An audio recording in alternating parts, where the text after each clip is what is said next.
नमस्कार, आप देख रहे हैं देशित न्यूज़। मैं हूं आपके साथ महेंद्र। दर्शकों, आज देशित न्यूज़ की टीम घर घर देशित, गांव गांव देशित कार्यक्रम के तहत पहुंच चुकी है खेमड़ा गांव में, और हमारे साथ खेमड़ा गांव की प्रधान जुड़ चुकी हैं इस समय। बहुत बहुत स्वागत करता हूं आपका। जी बहुत बहुत धन्यवाद आपका। सबसे पहले तो आप अपना नाम बताइए। जी, मेरा नाम है दीपिका चौहान। मैं यहाँ ग्राम प्रधान के पद पे हूँ। जी दीपिका जी, उत्तराखंड में अब चुनाव होने वाले विधानसभा के। सरकारें लगातार दावे कर रही है कि उत्तराखंड में नल जल योजना, उज्ज्वला योजना, प्रधानमंत्री आवास योजना, सैकड़ों योजनाएं घोषणाएं कर रही है।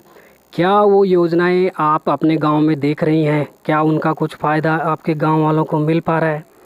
जी, जैसे कि सरकार की अनेकों योजनाएं चल रही हैं जी और ये भी होता है कि योजनाएं तो ये होती है कि सबके हित में नहीं होती है। जी वो ये है कि जो आर्थिक रूप से जिनको इनका लाभ मिलना चाहिए जी तो उनको इनका लाभ मिल रहा है। अब तो जनता का तो ये मानना है कि प्रत्येक घर में हर योजना पहुंचे, क्योंकि कुछ योजनाएं तो गरीबों के लिए होती है। जी तो असली हकदार गरीब ही होने चाहिए ना, जिनको मिलना चाहिए उनको लाभ अवश्य मिला है।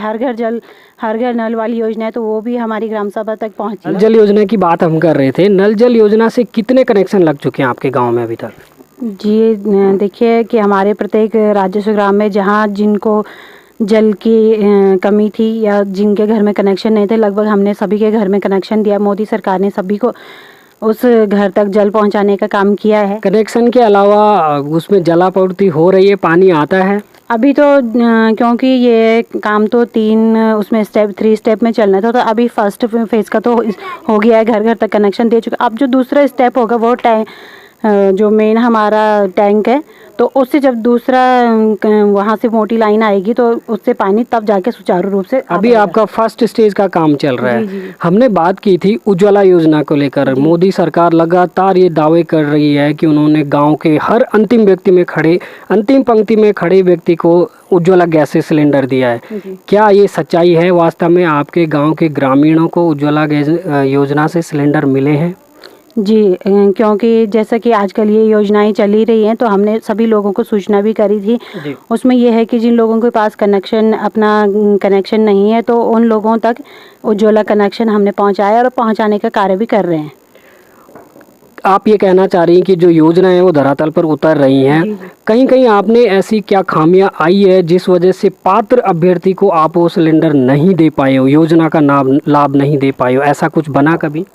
जी नहीं, मुझे तो नहीं लगता कि ऐसा कुछ बना हो, क्योंकि अब वो लोग भी बोलने लग जाएंगे जो उसमें नहीं है। ये उज्ज्वला योजना पात्र नहीं है। जो लोग पात्र हैं उनको तो सभी को मिल रहा है और अभी हम प्रयासरत भी हैं उस चीज़ के लिए। अगर हम बात करें आपके गांव में बीपीएल परिवारों के, गरीबी रेखा से नीचे जीवन यापन करने वाले परिवारों की कितनी संख्या है लगभग? बीपीएल में तो हमारे यहाँ 14-15 परिवार ही हैं। 14-15 परिवार। उनमें से प्रधानमंत्री आवास योजना के अंतर्गत कितने परिवारों को आपने आवास दिलाया है? जी, जहाँ तक ये प्रधानमंत्री आवास योजना की बात हुई है तो इसमें तो काफ़ी टाइम पहले सर्वे हुआ था, और जब से हमारा कार्यकाल शुरू हुआ है तब से तो इसमें सर्वे भी नहीं हुआ। आप कह रहे हैं कि 14-15 परिवार बीपीएल के अंतर्गत आते हैं, किंतु सर्वे दोबारा ना होने के कारण। लेकिन ये प्रधानमंत्री आवास वाला तो हमारे यहाँ अभी फ़िलहाल किसी का तो नहीं है। ओके, प्रधानमंत्री आवास योजना के अंतर्गत आपके गांव में अभी नहीं दिया गया? कुछ लोगों का चयन हुआ था ना? चयन हुआ जी, हुआ था पहले, वो जो हमसे पहले की उसमें पंचवर्षीय परियोजना में। तो उसमें है तो शायद उसमें तो किसी का नाम नहीं था, तो अभी उन्हीं लोगों का जिनका पहले पंचवर्षीय में नाम था उन्हीं का हो रहा है। इस ग्राम सभा से तो ऐसा कुछ किसी का था नहीं। ओके, आगे बढ़ते हैं। हम बात करते हैं मनरेगा की। मनरेगा के अंतर्गत आप कैसे विकास कार्यों को कैसे आगे बढ़ा रहे हैं? हमने देखा कि सरकार एक से एक विभागों को, सिंचाई विभाग को मनरेगा के साथ कन्वर्जेंस करके पानी की गूल बना रहे हैं। बहुत सारे काम कन्वर्जेंस में हो रहे हैं। ऐसे में आप अपने गांव में मनरेगा के कार्यों को कितना सफल देखती हैं होते हुए?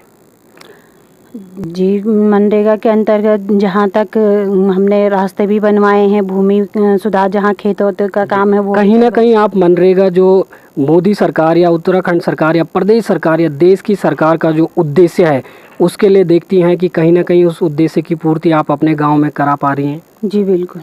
ओके, मनरेगा के कार्यों से इस बात में कोई दो राय नहीं है कि वास्तव में मनरेगा जो है, जब से मनरेगा का कार्य ग्रामीण इलाके में प्रारंभ हुआ है, तब से ग्रामीण महिलाओं की आर्थिक स्थिति कहीं ना कहीं सुधरी है। आप स्वयं एक महिला हैं और इस बात को मेरे से बेहतर समझती हैं कि मनरेगा से कितनी इम्प्रूवमेंट हुई है। जी बिल्कुल। प्रधान जी, आगे बढ़ते हैं, आगे के मुद्दों पर बात करते हैं। आपकी सड़क यहाँ पर आई हुई है, ये सड़क आपके कार्यकाल से पहले आई थी या अब आई है? नहीं नहीं, वैसे तो ये सड़क 22 वर्षों से ऐसी लंबित पड़ी हुई है, लेकिन अभी जो मोदी सरकार के जो हमारे यहाँ पे मतलब अभी तो भाजपा की सरकार है, केंद्र में भी राज्य में भी। तो अभी जो हमारे माननीय विधायक साहब हैं डॉक्टर धन सिंह नेगी, तो उन्होंने इस सड़क की स्वीकृति भी करवाई थी। लेकिन इसमें अभी जब तक थोड़ा बहुत कार्य सुचारू हुआ था, तब तक कुछ जमीनी विवाद चल रहा है, तो इस वजह से इसलिए बन नहीं पा रही है। जी, बन नहीं पा रही है। ओके, आगे बढ़ते हैं। प्रधान जी, आप ये बताएं कि क्या वो मुख्य समस्याएं हैं जिनको लेकर आप काम करना चाहती हैं, लेकिन आपको उस हिसाब से सपोर्ट नहीं मिल पा रहा? कहीं विभागीय अधिकारियों के चक्कर में लटक जाता है काम, या फिर कहीं शासन स्तर के मामले होते हैं। इस गांव के क्या वो मुद्दे हैं जिनको आप दुरुस्त कराना चाहती हैं लेकिन उलझ जा रहे हैं?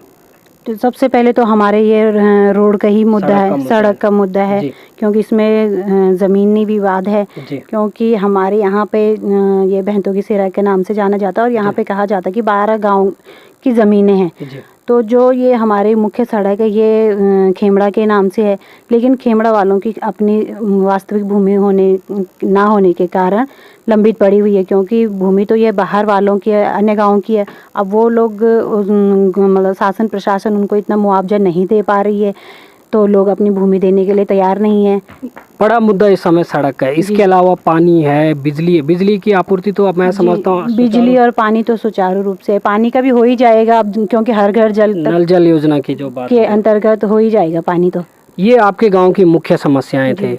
आपने हमें समय दे, इसके लिए मैं तहे दिल से आपका आभारी हूँ।